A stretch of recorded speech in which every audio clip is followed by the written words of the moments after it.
औज़ु बिल्लाहि मिनश्शैतानिर्रजीम बिस्मिल्लाहिर्रहमानिर्रहीम। आज हमने पढ़ना है बेटा हमारा फ़र्स्ट ईयर इंग्लिश के जो लेसन नंबर 8 है, द गुलिस्तान ऑफ सादी, गुलिस्तान सादी। ये शेख सादी रहमतुल्लाह अलैह से मंसूब है बेटा। शेख सादी रहमतुल्लाह अलैह अल्लाह पाक के बड़े वली गुज़रे हैं अपने दौर के, तो उन्हीं की मेरे ख़्याल से ये सबक है जो शामिल किया गया है आपके उसमें। ये जो हमारी LHV हैं पार्ट फर्स्ट की, उनका भी यही है इंग्लिश सेम। तो इनको मैं तारुफ़ देता हूँ बेटा, उसके बाद हम इसके कुछ ऑब्जेक्टिव्स देखेंगे और कुछ इसके सवालों के जवाब, सिनोनिम वगैरह कंप्लीट ये सबक देखेंगे। तो ये है तो एक सबक गुलिस्तान ऑफ सादी, लेकिन इसमें 3 छोटे छोटे सबक हैं और तीनों जो हैं वो बादशाहों से मुतल्लिक़ हैं शेख सादी रहमतुल्लाह अलैह के। तो शेख सादी जो हैं वो एक अज़ीम दास्तान लिखने वाले हैं। इनकी हिकायतें जो हैं वो हिकमत और दानिश से भरी हुई होती हैं बेटा। इनको मैं अपने अल्फाज में बता रहा हूँ आपको। तो पहली जो हिकायत है ना, ये हिकायत हमें दर्स देती है कि अनदेखे खौफ नहीं पालने चाहिए, हमें खामखा नहीं डरना चाहिए किसी भी चीज़ से। तो एक बादशाह जो है ना वो कश्ती पे सफ़र कर रहा था, तो कश्ती जो है वो हिचकोले खाने लगती है, समंदरी तूफ़ान आ जाता है। तो उसके बादशाहों के जो 7 और लोग थे उनमें एक ईरानी ग़ुलाम भी था और वो शोर डालने लगता है बड़ा ऊंची आवाज़ में, मर गए भाई, अब नहीं बचते, ये हो गया वो हो गया, इस तरह की चीज़ें ना। तो सब लोग समझाते हैं भाई मरेंगे तो सारे मर जाएंगे, बचेंगे तो सारे बच जाएंगे, शोर तो ना करो कम से कम। लेकिन वो जो है ना नहीं उसको समझ में आती और वो शोर करता रहता है। तो इस सबक में आया है एक सिपाही जो है उसको सार्जेंट का लफ्ज़ आया सिपाही के लिए। सिपाही भी इंग्लिश का लफ्ज़ है, सार्जेंट सोल्जर, तो सार्जेंट लफ्ज़ आया। बादशाह को कहता है एक सिपाही के, बादशाह सलामत अगर आप कहें तो मैं इसको चुप करवाऊँ। बादशाह ने कहा भाई तुम कोशिश कर लो, ये तो चुप होता ही नहीं है। उसने आओ देखा ना ताओ उठा के ग़ुलाम को ना समंदर में फेंक दिया। वो बादशाह भी खड़ा हो गया डर के। उसने कहा तेरी निकम्मे इंसान, मैंने तुझे कहा था इसको समझाना, तूने समंदर में ही फेंक दिया। कहता बादशाह सलामत थोड़ा सब्र करें, 1 मिनट रुकें ज़रा। जब उसको अच्छे सारे गोते शोते आ गए उसके अंदर, तो उसने दोबारा निकाल के उसको कश्ती में बिठा दिया। अब ग़ुलाम आराम से बैठा हुआ है, अब नहीं बोल रहा बिल्कुल भी। बादशाह ने कहा ये तूने क्या किया? उसने कहा बादशाह सलामत पहले ये डर रहा था, कश्ती में तो हम महफूज है ना, इसको असल ख़तरा जो है ना वो पानी में था। तो पानी में इसको समझ में आ गई कि कश्ती में तो हम महफूज हैं, खाम खा वैसे ही मैं बोल रहा हूँ। और कुछ उसको ये डर भी था कि अगर मैं अब दोबारा शोर किया तो ये मुझे पक्का ही ना फेंक दे कहीं पानी में उठा के। तो वो चुप करके बैठा रहा। तो इससे हमें ये सबक मिला कि किसी भी शख्स को जो है समझाने के लिए कभी कभार असल खौफ से भी उसको रोशनास कराना पड़ता है। तो ये थी हिकायत नंबर 1। दूसरी हिकायत है कि नौशेरवान आदिल जो है वो एक ईरानी बादशाह था और उसके लिए ना हिरन भुना जा रहा था। तो उसने कहा साथ वाले गांव से नमक ले आओ।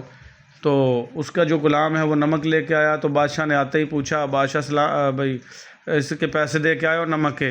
तो उसने कहा नहीं बादशाह सलामत, नमक तो एक हकीर सी चीज़ है, सस्ती सी बिल्कुल, तो पैसे नहीं दे के आया मैं। तो बादशाह ने कहा चल निकल फटाफट पैसे दे के आ। तो वहाँ पे कुछ लोग थे, उन्होंने कहा बादशाह सलामत आप छोटी छोटी चीज़ों के पैसे अदा करते हो। उसने कहा जुल्म शुरू में बिल्कुल छोटा होता है, बढ़ते बढ़ते नाकाबिल तलाफ़ी हो जाता है। अगर मैं नमक मुफ्त लूँगा तो मेरे सिपाही दुकानें तक लूट के खा जाएंगे, अगर मैं अंडे मुफ्त लूँगा तो मेरे सिपाही मुर्गियाँ भी भून के खा जाएंगे, और अगर मैं फल फ्री में लूँगा तो जो मेरे सिपाही हैं वो बाग तक उजाड़ देंगे। तो जब बादशाह फूब फ्री लेगा तो कोई भी सिपाही जाके कहेगा फल दो भाई, बादशाह ने मंगवाए हैं। अब बादशाह से पूछेगा कौन? उनको मजबूरन देने पड़ेंगे, ठीक है। लेकिन अगर बादशाह पैसे अदा करेगा तो लोगों को पता होगा भाई बादशाह कभी भी मुफ्त नहीं लेता, इधर पैसे दे के जाओ, चलो शाबाश। तो इसलिए बेटा जो वो उसने बताना ये चाहा है कि जुल्म जो है वो स्टार्ट में बिल्कुल छोटा होता है। जैसे हम एक बीज बोते हैं, बीज बिल्कुल छोटा होता है लेकिन वो बढ़ते बढ़ते एक तनावर दरख्त बन जाता है। इसी तरीके से जुल्म भी जो है स्टार्ट में बिल्कुल छोटा होता है और बढ़ते बढ़ते इतना बड़ा हो जाता है कि उसको जड़ से उखाड़ के फेंकना मुश्किल हो जाता है। तो इसलिए जुल्म की जो इब्तदा है उसको वहीं से ख़त्म कर दो तो आप बच जाओगे।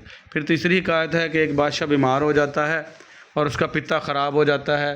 तो उस वक़्त के दौर के जो उलमा हज़रात हैं और डॉक्टर हैं वो इस बात पे मुत्तफ़िक़ होते हैं डॉक्टर के, अगर कोई एक ख़ास खसूसियात वाला बच्चा मिल जाए तो उसका पित्ता निकाल के और बादशाह को लगाने से बादशाह सेहतयाब हो सकता है, वरना किसी सूरत में बादशाह के बचने की उम्मीद नहीं है। तो काजी जो होते हैं इंसाफ करने वाले, वो फतवा जारी कर देते हैं, हाँ भाई बादशाह एक अहम बंदा है, अहम शख्सियत होती है, तो उसको बचाने के लिए किसी आम शख्स की ज़िंदगी ली जा सकती है। फिर बादशाह कहता है हाँ भाई तलाश करो ऐसा लड़का, तो एक गरीब किसान का बच्चा ढूंढ लिया जाता है, उसके माँ बाप को पैसे के एवज़ मना लिया जाता है, वो अपने बच्चे को कुर्बान करवाने के लिए तैयार हो जाते हैं, पैसे उनको दे दिए जाते हैं, बच्चे को कुर्बान गाह लाया जाता है। तो बच्चा जो है वो लास्ट वक़्त में आसमान की तरफ देख के मुस्कुराता है। बहुत से लोग जमा होते हैं कि कैसे बच्चे को का ज़िबा किया जाएगा, उसका पित्ता निकाल के बादशाह को लगाया जाएगा, तो बहुत मजमा होता है। तो बच्चा आखिरी वक़्त में ना अल्लाह की तरफ देख के मुस्कुराता है। तो बादशाह कहता है अब तुझे मार रहे हैं हम, तो मुस्कुरा रहा है, ये इसकी क्या वजह है? तो बच्चा एक छोटी सी तकरीर करता है, ये मैं अपने अल्फाज में बता रहा हूँ बेटा, इन्होंने बिल्कुल छोटा लिखा है। तो बच्चा एक तकरीर करता है, कहता है इस दुनिया में सबसे ज़्यादा जो प्यार करते हैं लोग वो माँ बाप होते हैं, लेकिन वो तो मेरे पैसे पे राज़ी हो चुके हैं। फिर बचाने वाला कोई काजी होता है, लेकिन वो भी फतवा जारी कर चुके हैं मेरे मारने के लिए। फिर कोई बचाने वाला बादशाह होता है, बादशाह को तो मेरी ज़िंदगी खुद ही चाहिए। तो मैं देख रहा हूँ कि अगर कोई रहम करने वाली ज़ात है तो अल्लाह की ज़ात ही है जो मेरी ज़िंदगी बचा सकती है, अदरवाइज़ तो सारे मेरे जो है मुझे मारने के दर पे हो गए हैं। तो बादशाह ये सुन के रो पड़ता है, उसके आंसुओं पे काबू नहीं रहता। वो कहता है कि बच्चा आखिरी वक़्त में भी अल्लाह की तरफ देख रहा है और मैं इस मासूम की जान ले रहा हूँ अपनी जान बचाने के लिए। तो बादशाह जो है वो कहता है चलो भाग जाओ सारे के सारे। उस लड़के को भी आज़ाद कर देता है, वो जो पैसे थे उसके वालिदैन को तोहफ़तन दे देता है और कहता है कि मेरे लिए दुआ करें, मुझसे बहुत बड़ी भूल होने जा रही थी, मैं अपनी जान बचाने के लिए किसी मासूम की जान ले रहा था खामखा। बादशाह जो है उसको आज़ाद कर देता और अल्लाह ताला को बादशाह की ये जो नेकी है बहुत पसंद आती है और बादशाह भी सेहतियाब हो जाता है। तो इससे हमें पता चलता है कि हम अपनी मखलूक पर रहम करें तो अल्लाह ताला भी हमारे ऊपर रहम करेगा और अपने फ़ायदे के लिए हमें किसी पर जुल्म नहीं करना चाहिए। तो ये छोटी छोटी 3 कहानियाँ थी बेटा, समझ में आ गई होंगी आपको। तो अब हम इनकी मारूजियाँ देखते हैं। Choose the correct answer. The slave had never experience any calamity. Slave कहते हैं ग़ुलाम को, हैड नेवर कभी भी, एक्सपीरियंस उसको तजर्बा हुआ था, एनी कैलेमिटी किसी भी मुसीबत का। तो ग़ुलाम ने कभी भी किसी मुसीबत का सामना नहीं किया था, इसलिए वो शोर डाल रहा था। The boat started tossing means that the boat started shaking. Boat जो है वो टॉसिंग करना शुरू कर दिया। टॉसिंग का मतलब भी हिलना होता है बेटा, शेकिंग का मतलब भी हिलना है। तो बोट जो गश्ती थी वो टॉसिंग करना शुरू हो गई थी, इसका मतलब है कि बोट ने हिलना शुरू कर दिया था। स्टार्ट शेकिंग है, सेम अल्फाज हैं बेटा। The slave began to cry and tremble in fear of beginning drowned. जो ग़ुलाम था उसने रोना शुरू कर दिया, क्राई का मतलब रोना चिल्लाना, एंड ट्रेम्बल और कांपना शुरू कर दिया था, इन द फेयर खौफ में, ऑफ बीइंग ड्रॉन्ड डूबने के खौफ में है। ये इसकी मारूजी का जवाब बेटा। The slave was thrown into the water. जो ग़ुलाम था उसको पानी में फेंक दिया गया था। There was a little cruelty in the world. यहाँ से बेटा थोड़ा सा मिस है, ये कुछ मिस हो गई हैं मरूजियाँ, जिसने पिक बना के दी है उससे थोड़ा सा मसला बन गया है। तो ये देखते हैं हम। 7th objective. The foundation of operation was small in the world means. कहता जो बुनियाद, फाउंडेशन कहते हैं बुनियाद को, ऑपरेशन कहते हैं किसी भी जुल्म की, वो छोटी सी होती है दुनिया में। इसका मतलब क्या है? There was a little cruelty in the world, के दुनिया में थोड़ा बहुत जुल्म है। The king fell seriously ill and all hopes of his recovery went out of existence. बादशाह सीरियस बीमार हो गया और तमाम उसकी सेहतियाबी की उम्मीदें जो हैं वो गायब हो गई। वेंट आउट ऑफ एग्जिस्टेंस यानी सिरे से गायब हो गई। फिर आ जाएगा for what purpose did the parents give consent to kill their son. किस मकसद के लिए वालिदैन ने अपने बच्चे को मारने की इजाज़त दे दी। कंसेंट मीन इजाज़त दे देना, फॉर मनी पैसे की खातिर। उसके वालिदैन पैसे के वज़ राज़ी हुए थे। तो ये कुछ ऑब्जेक्टिव बेटा मिस हैं इसके अंदर, तो जितनी है उन्हीं पे गुजारा करें। बाकी आ जाएंगे answer question. What was the advice given the Nausherwan to his people. Nausherwan ने अपनी रियाया को क्या नसीहत की थी। He advise his people to avoid injustice. उसने नसीहत की थी अपने अवाम को कि नाइंसाफ़ी से बचें। ही सेड दैट, उसने कहा, even a little act of cruelty, हत्ता के जुल्म का छोटा सा भी किया गया काम, कुड रियून अ कंट्री, तुम्हारे मुल्क को तबाह कर सकता है। एक्ट काम को कहेंगे बेटा, अमल या काम। What was the remedy suggested by the physician, वो कौन सा इलाज था जो तबीबों ने, फिजिशियन डॉक्टर को कहते हैं बेटे, इतबा तबीब इलाज करने वाले, डॉक्टरों ने तजवीज़ किया था for the disease of the king, बादशाह की बीमारी के इलाज के लिए। दे सजेस्टेड दैट, उन्होंने ये तजवीज़ किया that disease of the king could be cured, बादशाह की बीमारी का इलाज किया जा सकता है बाय मीन्स ऑफ बाइल, एक ख़ास किस्म के पित्ते से, ऑफ अ पर्सन, किसी शख्स का, हैविंग सर्टेन क्वालिटीज़, जिसमें कोई ख़ास खसूसियात मौजूद हों। So why did the boy look to the sky and smile, लड़के ने आसमान की जानिब क्यों देखा और वो मुस्कुराया। द बॉय सेड दैट, लड़के ने कहा, a son expects help from his parents, एक बेटे को उसके वालिदैन से जो मदद है वो दरकार होती है। ही एक्सपेक्ट्स जस्टिस फ्राम द काजी, उसको इंसाफ की उम्मीद होती है इंसाफ करने वाले काजी से, जज से। बट इन हिज केस, लेकिन उसके केस में both had agreed to his murder, दोनों ही यानी वालिदैन भी और काजी भी उसके कत्ल के लिए रजामंद हो गए हैं। देयर फॉर, यही वजह है, ही लुक टू द अल्लाह, कि वो अल्लाह की तरफ देख रहा है, टू सीक हेल्प, मदद की तलाश में, मदद के लिए कि अल्लाह ही मदद करे तो करे, वरना मेरी जान के सारे लोग दरपे हो गए हैं। What should be the role of qazi, काजी का रोल क्या होना चाहिए। आ काजी इज़ अ जज इन कोर्ट ऑफ लॉ, काजी जो है वो कानून की अदालत का एक मुंसिफ होता है, इंसाफ करने वाला होता है। His role is to do justice, उसका काम होता है इंसाफ करना। दस, यही वजह है, he must take just and fair decision, उसको लाजमी अदल व इंसाफ पर मबनी फ़ैसले करने चाहिए। ये ना हो कि बादशाह या किसी और से दब के कोई ऐसा फ़ैसला दे दे जो किसी के लिए नुकसानदेह हो। तो what did the king weep, sorry Y did the king weep, बादशाह क्यों रोया। The boy made a little speech, लड़के ने एक छोटी सी तकरीर की, about the cruelty of the king, बादशाह के जुल्म के ख़िलाफ़। इट वाज सो पैथेटिक, वो इतनी दिलसोज थी, इतनी दिल को रुलाने वाली थी, that it moved the king to tears, कि इससे ने जो बादशाह है उसको रुला दिया और उस पर रिक्कत तारी होगी और वो रो पड़ा। How did the king recover, बादशाह कैसे सेहतयाब हुआ। The king preferred the life of the boy to his own, लड़के ने अपनी ज़िंदगी पर अपनी ज़िंदगी की बजाय लड़के की ज़िंदगी को तरजीह दी, लड़के को बचा दिया। अल्लाह बिकेम हैप्पी, अल्लाह खुश हो गया, विद हिम, उससे, ये लफ्ज़ बेटा जो है यहाँ पे विद है, अल्लाह उससे खुश हो गया। ही टुक पिटी ऑन हिम, अल्लाह ने उस पर करम फरमाया, रहम फरमाया। And blessed him with the health, और उसको सेहत की जो दौलत है उससे माला माल कर दिया। 2-3 सवाल और हैं बेटा, ये भी देख लें। What are the Saadi's view about justice and fair play, अदल व इंसाफ के बारे में शेख सादी के क्या ख्यालात हैं। सादी सेड, सादी कहता है दैट के justice is a basic requirement, जो इंसाफ है वो बुनियादी शर्त है फॉर सिविलाइज्ड सोसाइटी, एक महज़्ज़ब माशरे के लिए। ही सेज़ दैट, वो कहता है, इनजस्टिस लीड्स टू क्रूलिटी, नाइंसाफ़ी जो है वो जुल्म की तरफ ले जाती है। And then to ultimate ruin, और उससे मुतलक तबाही आती है। What is the moral lesson of the third story, जो तीसरी हिकायत है उसका अखलाकी सबक क्या है। The third story teach us, तीसरी स्टोरी हमें सबक देती है that we should never be selfish, हमें कभी भी खुद गर्ज नहीं होना चाहिए। इफ़ वी हेल्प अदर्स, अगर हम दूसरों की मदद करेंगे, अल्लाह विल हेल्प अस, अल्लाह हमारी मदद करेगा। We should do good deeds, हमें अच्छे काम करने चाहिए। And Allah will reward us, और अल्लाह हमें इसका इनाम और सिला देगा फॉर आवर एफर्ट्स, हमारी कोशिशों का। Write a note on the king who was ill, बीमार बादशाह पर नोट तहरीर करें। The king is very kind, बादशाह बहुत रहमदिल था। Through his he has got full powers, though का मतलब होता है बेटा अगरचे उसके पास मुकम्मल अख्तियारात और पावर थी। To get his orders fulfilled, वो अपने अख्तियारात को फुलफ़िल करवा सकता था, यानी लड़के को कत्ल करवा ही सकता था, उसके पास अख्तियार था।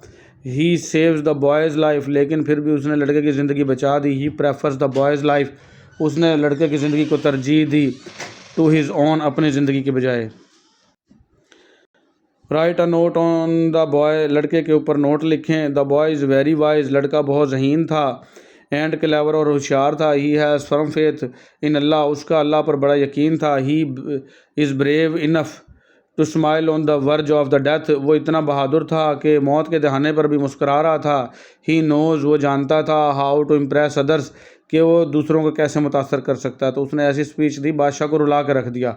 शुक्र अल्हम्दुलिल्लाह, उस बेचारे की जान बच गई। तो फिर आ जाएंगे बेटा सिनोनिम 10 नंबर के आते होते हैं। अगर मेरे लेक्चर्स की समझ आए तो लाइक किया करें, शेयर किया करें बेटा, सब्सक्राइब किया करें, अपने दोस्तों को बताया करें। शेख सादी इज़ परपेचुअली मॉडर्न हकीकी तौर पर परपेचुअली होता है बेटा, हकीकी तौर पर, इटरनली भी, हकीकी अंदरूनी तौर पर। तो शेख सादी जो है वो हकीकी तौर पर मॉडर्न था, यानी अंदर से मॉडर्न ख्यालात का हामी था। The English writers translated Saadi's parables in their divine books. जो अंग्रेज़ राइटर हैं, मुसन्नफ़ हैं, उन्होंने शेख सादी रहमतुल्लाह अलैह की जो स्टोरियां हैं, कहानियां हैं, उनको अपनी किताब में लिखा है। पैराबल स्टोरियां होती हैं बेटा, स्टोरीज़ भी स्टोरीज़ होती हैं। Edwin Arnold has actually describe Gulistan in culinary terms. जो एडविन आर्नल्ड है उसने जो गुलिस्तान सादी रहमतुल्लाह अलैह को डिस्क्राइब किया है कि उसकी जो स्टोरियां हैं वो कलिनेरी हैं। कलिनेरी का मतलब किचन से मुतल्लिक, पकाए जाने के मुतल्लिक हैं। The slave had not experienced any calamity. जो ग़ुलाम था उसको कभी भी तजर्बा नहीं था किसी भी आफत मुसीबत का। ट्रेजेडी मुसीबत होती है बेटा, कैलेमिटी भी मुसीबत या आफत होती है। The slave created inconvenience for others. ग़ुलाम ने दूसरों के लिए बेचैनी पैदा कर दी थी। इनकन्वीनियंस मीन गैर यकीनी बेचैनी। ट्रबल मुसीबत, तो ट्रबल भी मुसीबत बेटा, इनकन्वीनियंस भी मुसीबत। ये फ़िक्रे के हिसाब से देखना होता है अल्फाज का क्या मतलब आएगा इसमें। तो इस फ़िक्रे में इनकन्वीनियंस का मतलब मुसीबत, ट्रबल के मीनिंग्स में आ रहा है। जैसे मैं अगर कहूँ यू आर पुअर, तुम गरीब हो, इसका मीनिंग है पुअर का। लेकिन अगर मैं कहूँ you are poor in your studies, तुम अपनी पढ़ाई में आप गरीब नहीं हो, कमज़ोर हो, तो यहाँ पे पुअर कमज़ोर के मीनिंग में आया है। ठीक है, तो ये इंग्लिश के मुख्तलिफ अल्फाज हैं बेटा, फ़िक्रे की सेंस से देखा जाता है कि किस सेंस में वो बोल रहे हैं। The others try to specify the slave. लोगों ने, दूसरों ने भी कोशिश की ग़ुलाम को सुकून देने की। स्पेसिफाई यानी कि वो चुप हो जाए, चुप करवाने की। काम भी चुप होता है, सुकून होता है बेटा, पैसिफाई भी चुप होता है। सेम चीज़ें, सेम अल्फाज हैं। 10 नंबर के आते हैं। The slave clung a stern of the boat. जो ग़ुलाम था वो चिपका रहा, या क्लंग का मतलब है चिपक जाना। जब उसको पानी में गिरा दिया वो कश्ती के पिछली जानिब चिपक गया, यानी कि लटक गया, गिरा नहीं उसके अंदर। क्लंग का मतलब चिपक जाना, चिमट जाना। टू द स्टर्न, पिछली जानिब से, ऑफ द बोट, कश्ती के बैक से वो चिपक गया था। डर खौफ के मारे, भाई अब तो मरूंगा ही, इसने तो फेंक ही दिया मुझे पानी में।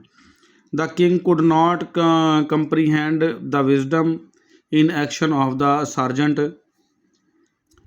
ये कंप्रीहेंड का मतलब समझ जाना। बादशाह शुरू में जो दानाई थी, विजडम थी, अक्लमंदी थी जो सार्जेंट ने की अपने काम से, कि उसको फेंक ही दिया, वो बादशाह समझ नहीं सका था। और बादशाह ना डर के खड़ा हो गया था, यार इसने ये क्या किया, मैंने इसको चुप करवाने को कहा और इसने पानी में ही फेंक दिया। तो कंप्रीहेंड का मतलब समझना, अंडरस्टैंड का मतलब समझना। तो बादशाह जो हिकमत थी सार्जेंट की वो समझ नहीं पाया था पहले। अच्छा, Nausherwan was asked what harm could arise from such trifling demand. Trifling छोटी छोटी, स्मॉल छोटी छोटी। नौशेरवान ने कहा कि कितना बड़ा नुकसान हो सकता है इन छोटी छोटी डिमांडों से, कि तुम नमक ही मुफ्त ले आए हो, बड़ा नुकसान करोगे, फ़ौरन से उसके पैसे दे के आओ। नौशेरवान सेड दैट, नौशेरवान ने कहा foundation of operation was small. Foundation कहते हैं बुनियाद को बेटा, बेसिस भी बुनियाद होती। नौशेरवान ने कहा था किसी भी जो बुराई की जो बुनियाद है वो छोटी सी होती है। जैसे मैंने मिसाल दी थी, बीज छोटा सा होता है, बाद में बड़ा तनावर दरख्त बन जाता है। सेम इसी तरीके से जुल्म जो है शुरू में बिल्कुल छोटा सा होता है, बाद में वो तनावर दरख्त बन जाता है।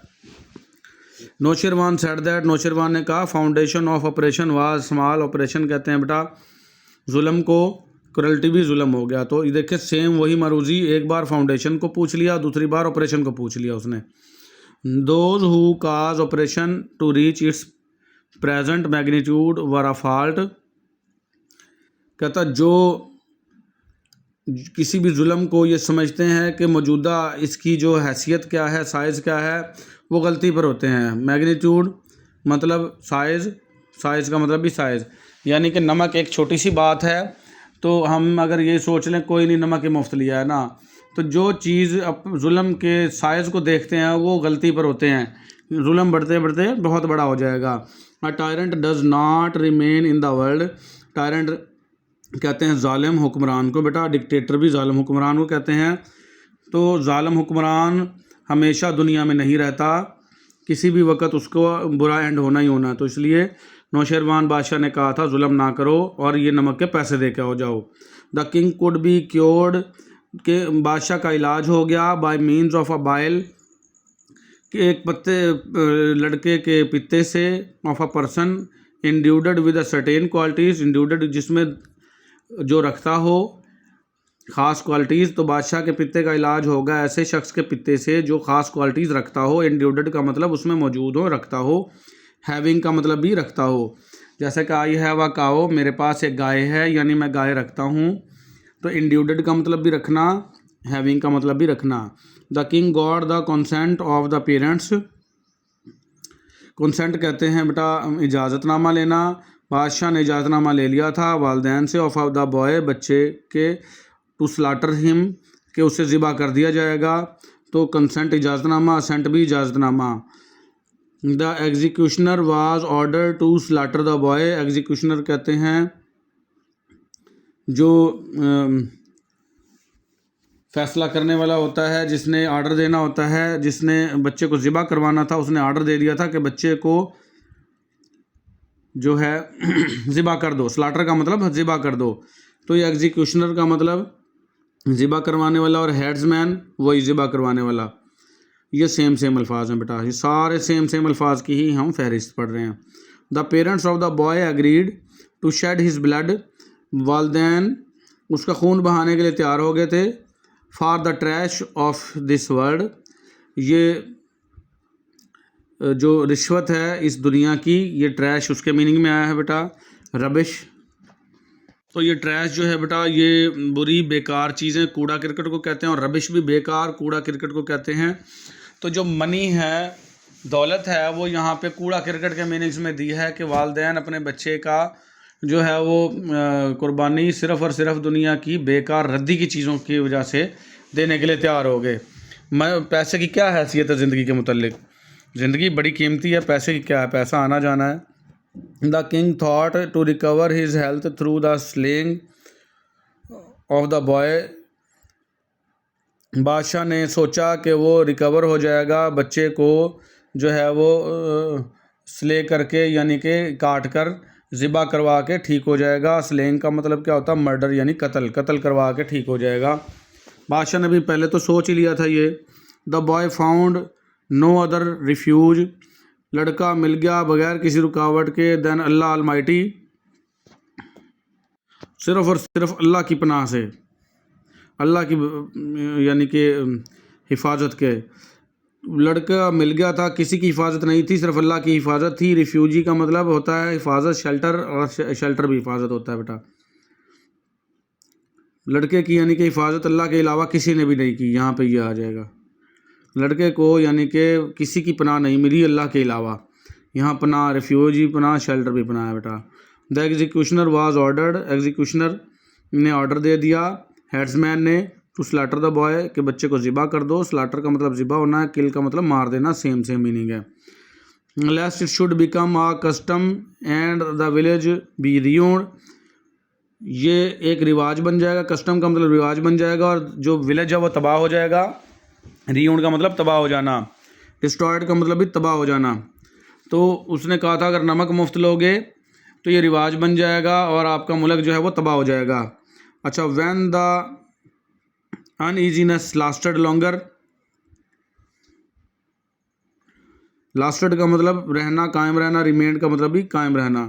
कहता अनईजीनेस ज़्यादा देर तक नहीं रहती, यहाँ अनईजीनेस बेचैनी के मीनिंग में आया है बेटा। बेचैनी जो है वो ज़्यादा देर तक रहेगी, लास्टेड लॉन्गर रहेगी, रिमेंड का मतलब भी रहेगी, लास्टेड का मतलब भी रहेगी, मौजूद रहना। मल्टीपल चॉइस क्वेश्चंस आ जाएंगे, एमसीक्यूज़, ये बिल्कुल आसान होते हैं, ये भी हम देख लेते हैं। हु वाज शेख सादी, शेख सादी कौन थे? अ स्टोरी टेलर, जो स्टोरी सुना रहे थे, स्टोरी टेलर शेख सादी रहमतुल्लाह अलैह थे। Who thought the Gulistan of Saadi as one of the bibles of the world, bibles of the world, दुनिया के अंदर गुलिस्तान शादी को किसने कहा था कि वो दुनिया की बाइबल्स हैं? उसने एमरसन ने कहा था। ये एमरसन जो है ये एक इंग्लिश जो है वो राइटर है, मुसन्निफ़ है। उसने ये कहा था कि जो शेख सादी रहमतुल्लाह अलैह की जो स्टोरियां हैं वो दुनिया के लिए बड़ी फ़ायदेमंद है। ये एमरसन ने कहा था। एमरसन के नाम पे कॉलेज है, जैसे एमरसन कॉलेज है मुल्तान में। In which language was the Gulistan of Saadi originally written? जो हकीकी ज़बान थी गुलिस्तान शादी की वो किस ज़बान में लिखी गई थी? स्टोरियाँ पर्शियन ज़बान में लिखी गई थी, तो इंग्लिश तर्जमा किया गया है अभी। Who called the Gulistan of सादी अ लिटरेरी करी? लिटरेरी करी किसने कहा था गुलिस्तान शादी को? एडविन आर्नल्ड ने कहा था। ये बेटा ये देखें, एमरसन ने कहा था ये बाइबल्स ऑफ द वर्ल्ड इसकी स्टोरियों को, और लिटरेरी करी कहा था अदबी कड़ी। लिटरेरी कड़ी का मतलब क्या होता है बेटा? अदबी कड़ी हैं। किसने कहा था? ये एडविन आर्नल्ड ने कहा था। What had the slave not already experience? गुलाम को किस चीज़ का पहले तजर्बा नहीं था? सी जर्नी, समंदर के सफ़र का। वो पहले कभी नहीं गया था समंदर के सफ़र पे। इधर कैलेमिटी भी आ जाता है, कैलेमिटी का भी कोई तजर्बा नहीं था, यानी कि मुसीबत का। और सी जर्नी यानी समंदर के सफ़र, सी समंदर को कहते हैं, समंदर के सफ़र का भी कोई तजर्बा नहीं था। फिर व्हाट हिट द बोट? कश्ती किससे टकराई थी? स्टॉर्म यानी तूफान से टकराई थी कश्ती। अच्छा, how did the people try to pacify the slave? लोगों ने कैसे कोशिश की गुलाम को चुप करवाने की? बाय काइंडनेस एंड अफेक्शन, बहुत मेहरबानी के साथ लोगों ने कोशिश की गुलाम को चुप करवाने की, लेकिन वो ना माना।